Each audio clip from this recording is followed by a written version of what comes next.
ગાંધીનગરના સૌ નાગરિકને સ્થાપના દિવસની ખૂબ ખૂબ શુભેચ્છાઓ પાઠવું.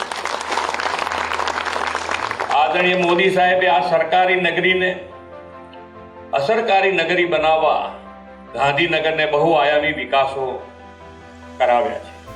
શહેરના વિકાસ માટેના પોટેન્શિયલ અને લોકોની માંગને ધ્યાને લઈને વર્ષ 2010માં તેમણે ગાંધીનગરને મહાનગરપાલિકા જાહેર કરી. ત્યારબાદ ગાંધીનગરે વિકાસની રેસમાં પાછું વળીને જોયું નથી.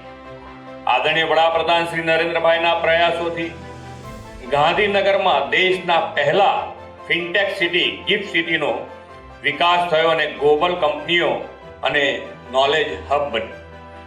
NFSU, RRU, PDU, IIT, NID, NIFT જેવી રાષ્ટ્રીય સ્તરની યુનિવર્સિટીઓ તેમના વિઝનથી વિકાસ થયો છે. આજે અનેક આઈટી કંપનીઓ ગાંધીનગરમાં કાર્યરત થઈ અને વેપાર, રોજગાર તથા અભ્યાસની ખૂબ મોટી ઇકોસિસ્ટમ ઊભી થઈ છે. ગાંધીનગરનો વિકાસ આપણે હવે આ તમામ વિકસતા પરિબળોને ધ્યાનમાં રાખીને કરતા થયા છે.